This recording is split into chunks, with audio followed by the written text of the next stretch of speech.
নজর রাখবো পরবর্তী সংবাদে। এই মুহূর্তে দাঁড়িয়ে সব থেকে ইম্পর্টেন্ট যে খবর তা হচ্ছে কতটা নিরাপদে রয়েছে বাংলা, অর্থাৎ পশ্চিমবঙ্গে এই মুহূর্তে ঠিক কতটা নিরাপদে সেই প্রশ্ন আজকে উঠে আসছে। কিন্তু কেন?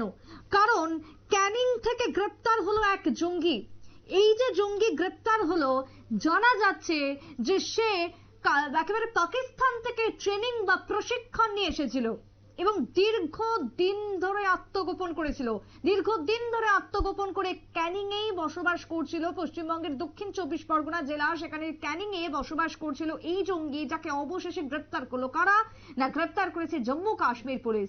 কিভাবে? না, এই যে জঙ্গি তার সাথে সরাসরি যোগ ছিল ওই দুই জঙ্গি। ঠিক একটু মনে করে দেখুন, গত দুদিন আগে মুর্শিদাবাদ থেকে গ্রেপ্তার হয়েছে দুই জেএমবি জঙ্গি। তাদেরকে জিজ্ঞাসাবাদের পরে উঠে এসেছে আজকের এই জঙ্গির নাম এবং অসম পুলিশের তৎপরতাতে এই জঙ্গির নাম উঠে আসে। তারপরে জম্মু কাশ্মীর পুলিশের অভিযানে আজকে কলকাতা থেকে বা পশ্চিমবঙ্গের ক্যানিং থেকে ধরা পড়লো ওই জঙ্গি। এবার সরাসরি শোনাবো, আমরা সেই ছবি দেখালাম এক্সক্লুসিভ, কিভাবে তাকে ধরে টেনে হিচড়ে নিয়ে যাওয়া হচ্ছে। একবার দেখুন, আরো একবার দেখুন যে কিভাবে তাকে গর্ত থেকে বের করেছে পুলিশ। একেবারে এই যে বহুতল একটি অ্যাপার্টমেন্ট দেখছি, এই বহুতল অ্যাপার্টমেন্টে দীর্ঘদিন ধরে সে ঘাঁটি গেড়েছিল, আত্মগোপন করেছিল। সেই ছবি দেখাবো এবার। দেখুন তাকে কিভাবে গর্ত থেকে টেনে বার করলো আজকে। জম্মু কাশ্মীর পুলিশ পৌঁছে গেল ক্যানিং এ এবং ঠিক যেই জায়গাতে ডেরা করেছিল এই জঙ্গি, তার কার্যকলাপ বাড়ানোর চেষ্টা করছিল, সেখান থেকে টেনে হিচড়ে, দেখুন এই ছবি, টেনে হিচড়ে মুখে কালো কাপড় বেঁধে তাকে তোলা হলো গাড়িতে এবং তারপরে তাকে নিয়ে যাওয়া হচ্ছে এবার পুলিশি জেরার মধ্যে। এবং তারপরে উঠে আসবে আরো একাধিক তথ্য যে আর কারা কারা রয়েছে এই তালিকার মধ্যে। এবারে শোনাবো ইতিমধ্যে কেন্দ্রীয় মন্ত্রী সুকান্ত মজুমদার তিনি কি জানিয়েছেন, পশ্চিমবঙ্গে এই মুহূর্তে ঠিক কতটা নিরাপদে, কি বলছেন কেন্দ্রীয় মন্ত্রী, শুনুন। দায়িত্ব পালন করুক অমিত শাহ, এমনটা দাবি করছেন ফিরাদ হাকিম সাহেবকে গ্যারান্টি দিচ্ছি আমরা যে 100% আমরা দায়িত্ব নেব। কিন্তু সেই দায়িত্বটা কখন নেব? আপনি যখন ফেন্সিং করার সমস্ত জমি দিয়ে দেবেন। প্রায় 2 বছর আগে অমিত শাহজি এসে 70খানা বিএসএফ আউটপোস্টের জন্য জমি চেয়েছিলেন, এখনো পর্যন্ত পাইনি। এই জমিগুলো দিয়ে দিন, 100% দায়িত্ব কেন্দ্র নেবে। কিন্তু লাগাতার চলছে, কাজ আটকে যাচ্ছে জমি অধিগ্রহণের জন্য। রাজ্য সরকারের একদম আমরা দেখেছি তো, আমি নিজে ভুক্তভোগী। রেলমন্ত্রী তার প্রেস কনফারেন্সে বলেছে বালুরঘাট হিলি রেল প্রকল্পের কথা। সরকার টাকা দিচ্ছে, কেন্দ্র সরকার টাকা দিচ্ছে, 1 টাকাও রাজ্য সরকারের লাগবে না, তবুও সেই প্রকল্প 20 বাউ জলে ডুবে আছে।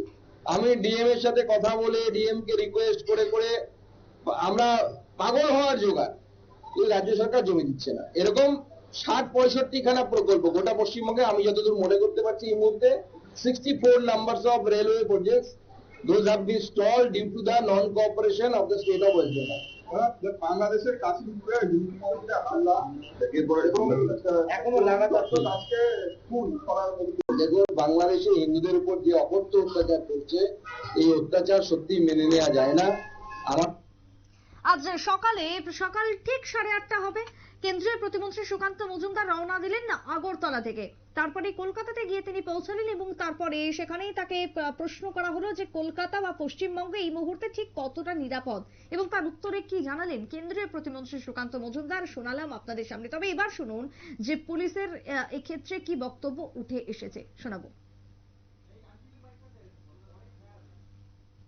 করার জন্য ওখানকার যারা ইয়াং পিপল তাদের মধ্যে প্রোপাগেট সেসেশনিস্ট মানে বিচ্ছিন্নতাবাদী এই সমস্ত জিনিসগুলো করার জন্য ওখানকার যে ইয়াং পিপল যারা আছে ওদেরকে জয়েন করার জন্য ওই মুসলিম লীগে, আর ও হলো মোশাররফ আলম মোশাররফ আলম গ্রুপের একজন মেম্বার।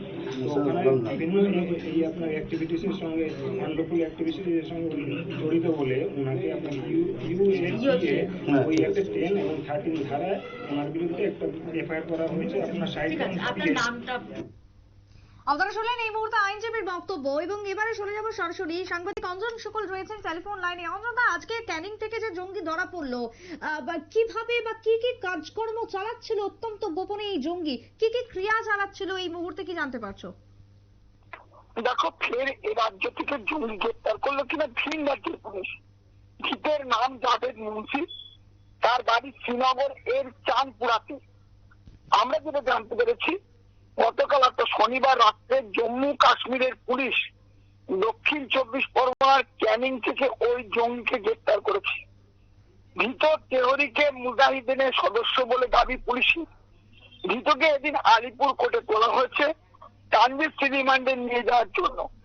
আমরা যেটা জানতে পেরেছি শনিবার রাতে ক্যানিং হাসপাতাল মোড় এলাকায় গুলশান হাউস নামে একটি বাড়িতে হানা দিয়ে অভিযুক্তকে গ্রেপ্তার করে পুলিশ।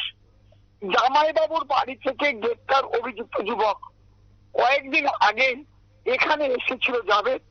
তদন্তকারীদের দাবি এখান থেকে বাংলাদেশে পালিয়ে যাওয়ার সম্ভাবনা ছিল তার, তবে ঘটনার পর কেউই মুখ খুলতে চাইছেন না। জাভেদের জামাইবাবুর পরিবারও কার্যত ক্যামেরার সামনে মুখ খুলতে চাইছেন না। পাশাপাশি কেরলেও ধৃত জঙ্গি সংগঠনের আল কায়দা শাখার সংগঠন আনসারুল্লাহ এই বাংলার অন্যতম সদস্য বাংলাদেশি মোহাম্মদ ফাদ ওরফে সাবশেখের মুর্শিদাবাদ যোগ। মুর্শিদাবাদের হরিয়ানা বিধানসভা এলাকায় ভোটার তালিকায় নাম রয়েছে জঙ্গি সাবশেখের নাম। আর খিদিরপুর অঞ্চলের কেদারতলা গ্রামে প্রায় 10 বছর ধরে থাকতেন বাংলাদেশের বাসিন্দা সাবশেখ। তার কাকার বাড়িতে দীর্ঘদিন ধরে থাকছিলেন ধৃত জঙ্গি বলে দাবি পরিবারের। শুধু বাড়িতে থাকাই নয়, বাড়িয়ে ফেলেছিলেন ভোটার কার্ড, আধার কার্ডে। পরিয়ারপাড়ায় যে আত্মীয়ের বাড়িতে থাকছিলেন সাবশেখ, সেই পরিবারের সদস্যদের দাবি 10 বছর আগে সে কোনো কাগজ ছাড়াই এদেশে এসেছিল। এরপর সে আর যায়নি, এখান থেকেই থেকে গিয়েছে। কিছুদিন আগে নওদা থানা তিব্রাখালী এলাকায় বোরখার দোকান করেছিলেন, তা না চলায় কেরালে চলে যান। সম্প্রতি সেখান থেকে পরিবারের দাবি আসাম পুলিশ এবং এসটিএফ এর হাতে গ্রেপ্তার হন সাবশেখ। যদিও সাবশেখ অপরাধী মানতে নারাজ পরিবারের সদস্যরা। কয়েকদিন আগে কুখ্যাত জঙ্গি সংগঠনের সদস্য গ্রেপ্তার হলেও তার জানত না হরিহরপাড়া থানার পুলিশ। আজ রবিবার সেই খবর পেয়ে সাবশেখের হরিপাড় ভাড়ায় কেদারতলায় যে বাড়িতে থাকতো সেই বাড়িতে যায় হরিহর থানার পুলিশ। কথা বলেন পরিবারের সদস্যের সাথে। গত বুধবার ভোরে জঙ্গির সঙ্গে গ্রেপ্তার হন হরিহরপাড়ার আরো 2 ব্যক্তি। আজকে যে জঙ্গি গ্রেপ্তার হলো, শুধু আজকে নয়, এই গত কয়েকটা দিন ধরে লাগাতার ভাবে পশ্চিমবঙ্গ থেকে জঙ্গি গ্রেপ্তার। শুধু গ্রেপ্তারই নয়, একাধিক জঙ্গি বা অধিকাংশরাই কিন্তু পশ্চিমবঙ্গের যে ভোটার লিস্ট, সেই ভোটার লিস্টের নাম তুলেছে। তাহলে এটা পুলিশের কতটা ব্যর্থতা সেখানের প্রশাসনের? দেখো, আজকে অবাক করা কাণ্ড, পশ্চিমবঙ্গের পুলিশ কিন্তু গ্রেপ্তার করতে পারছে না। তারা তার নাগালও পাচ্ছে না। কেন পাচ্ছে না? এটা কিন্তু একটা সংখ্যালঘু, অর্থাৎ বাংলায় যে সংখ্যালঘু সম্প্রদায় যেখানে বসবাস, তারা কিন্তু সেই সমস্ত জায়গায় তারা আস্তানা গেড়েছে এবং তাদের সাহায্যে থাকছে। কোনো অসুবিধা নেই। সবাই কিন্তু বুঝতে পারছে যে বাইরে থেকে এসে থাকছে, কেউ কিন্তু বলারও ইয়ে রাখে না প্রশাসনকে। অথচ দেখো এসপিদের হাতে ধৃত 8 জন এই হরিয়ারপাড়া থেকে গ্রেপ্তার হয়েছে। তাহলে বলা যেতে পারে যে বাইরের পুলিশ এসে পশ্চিমবঙ্গে হানা দিয়ে জঙ্গিদেরকে গ্রেপ্তার করছে, অথচ পশ্চিমবঙ্গে যে জঙ্গিদের আস্তানা সেখানে পুলিশ খুঁজে পাচ্ছে না তাদের ঠিকানা। পুলিশের সর্বব্যর্থতা।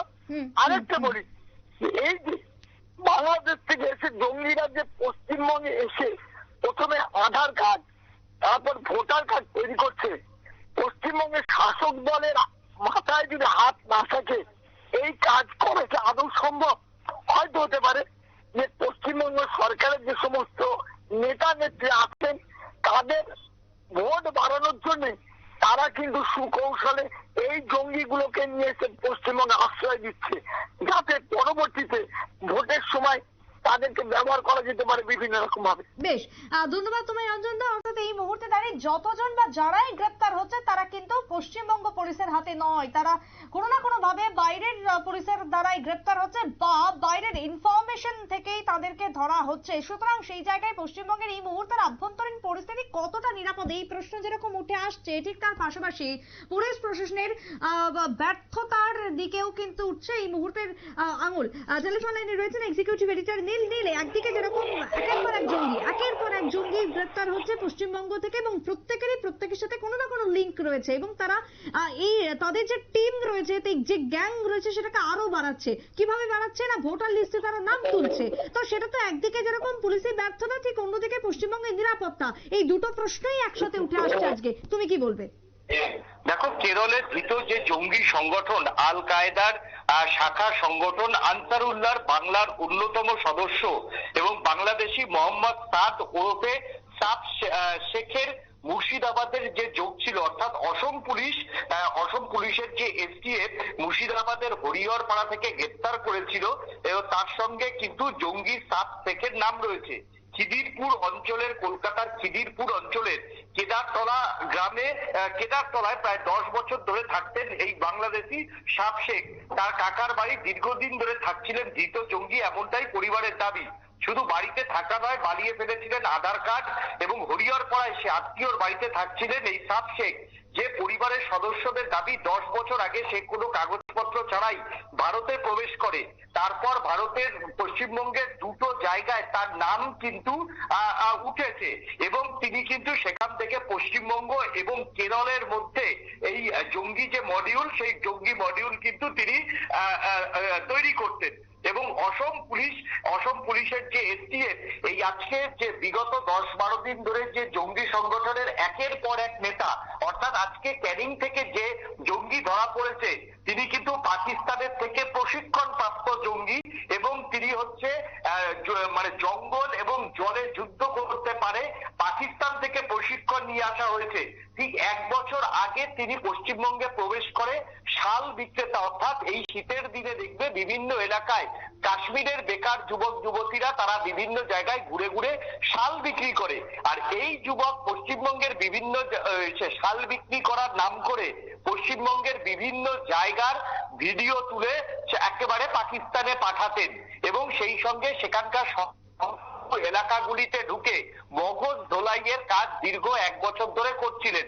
এবং অসম পুলিশের এসটিএফ মোটামুটি এই যে প্রায় 10 জনের উপর লাগাতার জঙ্গি তারা যে দমনে সাফল্য পেয়েছে, সেখান থেকেই কিন্তু এই ক্যানিং এর যুবকের কথা জানা যায়। তারপর সেটা জম্মু কাশ্মীর পুলিশকে খবর দেওয়া হয়, জম্মু কাশ্মীর পুলিশ শেষ পর্যন্ত আজকে তাকে গ্রেপ্তার করে। অর্থাৎ এতগুলো বিষয় দেখো, অসম পুলিশ যেখানে টপার টপ পশ্চিমবঙ্গ থেকে, কখনো মুর্শিদাবাদ, কখনো দক্ষিণ 24 পরগনা থেকে টপার টপ জঙ্গি ধরছে, সেইখানে পশ্চিমবঙ্গের পুলিশ এখনো পর্যন্ত ছোট জগন্নাথের মতো তদন্তের নাম করে খালি লম্বা চওড়া ভাষণ দিচ্ছেন। সেখানকার সিআইডির এডিজি এবং সেখানকার দক্ষিণবঙ্গের এডিজিরা রোজই খালি প্রেস কনফারেন্স করে তারা তদন্ত চালিয়ে যাওয়া হচ্ছে, ভুয়ো পাসপোর্ট কেলেঙ্কারি এইসব নিয়ে তারা তাদের লম্বা চওড়া ভাষণ দিচ্ছে। অন্যদিকে যেটা সূত্রের খবর, অন্তত আরো 7 থেকে 8 জন জঙ্গিকে চিহ্নিতকরণ করেছে অসম পুলিশের এসটিএফ এবং সেই তথ্য তারা নিয়ে এখন ইতিমধ্যেই ঘাটছে। এবং এই যে পুরো বিষয়টা জেএমবি জঙ্গি, সেই জেএমবি জঙ্গিদের একটা তালিকা কিন্তু আজকে জম্মু কাশ্মীর পুলিশ করেছে। জম্মু কাশ্মীরের যে বিশেষ দল, পুলিশের বিশেষ দল, সেই বিশেষ দল এখনো বাংলাতে আছে। তদন্তের স্বার্থে হয়তো তারা মুখ খুলতে চাইছে না, আরো বেশ কয়েক জায়গায় তল্লাশি চালাবে। এবং এসটিএফ অসম পুলিশের যে এসটিএফ, সেই এসটিএফ কিন্তু কেরল সহ আরো বেশ কয়েকটি রাজ্যে আগামী 2-1 দিনের মধ্যেই তল্লাশি অভিযান চালিয়ে আরো বেশ কয়েকজনকে গ্রেপ্তার করবে। এবং বিষয়টা নিয়ে কিন্তু ইতিমধ্যেই এনআইএ এর গোয়েন্দারা তারাও যোগাযোগ রাখছেন। এক কথায় যখন বাংলাদেশি জেএমবির এই জঙ্গিরা টপার টপ হচ্ছে ভারত এসে পশ্চিমবঙ্গে অনুপ্রবেশ করে একেবারে তাদের মানে তারা একেবারে শান্তিতে নিরাপদ আশ্রয়ে যখন মডিউল ছড়াচ্ছেন, সেই সময়তে অসম পুলিশ এবং জম্মু কাশ্মীর পুলিশ পশ্চিমবঙ্গের বুকে এসে যেভাবে গ্রেপ্তার করলো, তাতে পশ্চিমবঙ্গের পুলিশের যে মুখ পুড়েছে সে বিষয়ে কিন্তু আর বলার অপেক্ষা রাখে না সুপ্রীতি।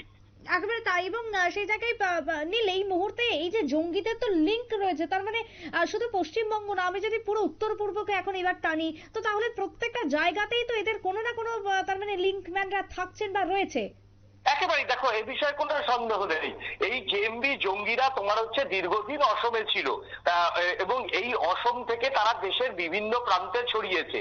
জেএমবি জঙ্গিদের মূলত যে টার্গেট বা আনসারুল্লাহ বাহিনীর যে বাংলাদেশের টার্গেট, সেই টার্গেটটা হচ্ছে অবশ্যই পশ্চিমবঙ্গ এবং উত্তর পূর্ব ভারত। উত্তর পূর্ব ভারত বলতে সবার আগে তাদের প্রধান টার্গেট থাকবে অসম এবং এই ত্রিপুরা। সেই জায়গাতে দাঁড়িয়ে দেখো, অসম পুলিশ যেহেতু এসটিএফ তারা তদন্ত করছে, সবটা এখনো পর্যন্ত তারা বলবে না, এটাই তদন্তের প্রক্রিয়া। সেই জায়গাতে দাঁড়িয়ে উত্তর পূর্বেও এই আনসারুল্লাহ বাহিনীর যে একটা গতিবিধি রয়েছে সে বিষয়ে কিন্তু আজকে দিনের আলোর মতো পরিষ্কার। এবং যদি নাও থাকে সেই ক্ষেত্রে কিন্তু তাহলে সেটা আমাদেরই আনন্দের বিষয় যে আমাদের এ রাজ্যে অন্তত আনসারুল্লাহ বাহিনী এখনো পর্যন্ত ঘাঁটি গড়তে পারেনি। তবে তারা যে পশ্চিমবঙ্গকে ঘাঁটি গড়েছে এবং পশ্চিমবঙ্গ থেকে চিকেন নেককে যে আক্রমণ করার একটা জাল বুনছে, সেটা কোথাও একটা উত্তর পূর্বের সার্বভৌমত্বে কিন্তু আগামী দিনে আঘাত আসতে পারে। এই বিষয়টাকে কেন পশ্চিমবঙ্গের মমতা বন্দ্যোপাধ্যায় সরকার এতদিন পর্যন্ত তার পুলিশ নাকে সর্ষের তেল দিয়ে রীতিমতো ঘুমাচ্ছিল, যে অসমে বিজেপি শাসিত রাজ্যের পুলিশের কথায় কথায় নিন্দা করে, আজকে সেই বিজেপি শাসিত রাজ্যের পুলিশটা এসে টপাটপ জঙ্গি গ্রেপ্তার করছে, জম্মু কাশ্মীর পুলিশের গ্রেপ্তার করছে। তারপরও মমতা বন্দ্যোপাধ্যায় পুলিশ মন্ত্রী হিসাবে তার ব্যর্থতা তিনি স্বীকার করছেন না। এবং যেখানে চিকেন নেককে বারবার হুমকি দেওয়া হচ্ছে, তাই মমতা বন্দ্যোপাধ্যায়ের কিন্তু চিকেন নেক তো তার রাজ্যে, ল অ্যান্ড অর্ডার সিচুয়েশন তো তিনি পুলিশ মন্ত্রী, তিনি বাংলার স্বরাষ্ট্রমন্ত্রী। তারপরও ল অ্যান্ড অর্ডার সিচুয়েশনটাকে কেন তিনি সেখানকার যে তার যে গোয়েন্দারা, সেই গোয়েন্দারা তোমার হচ্ছে কেন সক্রিয় হলো না, সে বিষয় নিয়ে ইতিমধ্যেই প্রশ্ন তুলছে। আমরা শুনছিলাম কিছুক্ষণ আগে কেন্দ্রীয় মন্ত্রী সুকান্ত মজুমদার, তিনি বারবার করে বলছিলেন যে 49টা বিওপি তৈরি করার জন্য মমতা বন্দ্যোপাধ্যায় সরকারের কাছে 2 বছর আগে জমি চেয়েছে, মমতা বন্দ্যোপাধ্যায় এখনো জমি দেয়নি। তাহলে এই জমি না দেওয়ার পিছনে মমতা বন্দ্যোপাধ্যায়ের উদ্দেশ্য কি? নিশ্চয়ই কোনো উদ্দেশ্য আছে এবং সেই উদ্দেশ্যের সঙ্গে জঙ্গিদের সম্পর্ক রয়েছে কিনা সেটা কাকতালীয় ব্যাপার বা সেটার কোনো আনুষ্ঠানিক প্রমাণ বা আনুষ্ঠানিক সত্যতা নেই। কিন্তু এটা তো ঠিক, মমতা বন্দ্যোপাধ্যায়ের সিদ্ধান্তের জন্যই আজকে বাংলাকে করিডর হিসাবে জঙ্গিরা ব্যবহার করছে এবং এই বাংলাকে নিরাপদ আশ্রয় দেবে জঙ্গিরা দেশের বিভিন্ন প্রান্তে ছড়িয়ে পড়ছে। তাতে ভারতবর্ষের যে অখণ্ডতা, সেই অখণ্ডতাকে আগামী দিনে আঘাত আনার জন্য যে জাল আজকে খুলে দিল, যে তদন্ত আজকে চোখে আঙুল দিয়ে অসম পুলিশের এসটিএফ দেখিয়ে দিল, তাতে এটা পশ্চিমবঙ্গ পুলিশের কাছে কিন্তু একেবারেই লজ্জাই বলে দাবি করছেন সুকান্ত মজুমদার। একেবারে তাই। ধন্যবাদ তোমায় নীল। অর্থাৎ এই মুহূর্তে দাঁড়িয়ে পশ্চিমবঙ্গের যে ছবি আমরা দেখছি, তাতে করে একদিকে যেরকম জঙ্গি একের পর এক ধরা পড়ছে, একের পর এক গ্রেপ্তার হচ্ছে, তার সাথে দিল্লি এই মুহূর্তে সতর্ক রয়েছে, কিন্তু তারপরে পশ্চিমবঙ্গ কতটা নিরাপদে রয়েছে এই প্রশ্নই আজকে বারবার উঠে আসছে। পশ্চিমবঙ্গের বুক থেকে একের পর এক জঙ্গিদের গ্রেপ্তারের পর। ছোট্ট বিরতির পর ফিরবো, সঙ্গে থাকুন।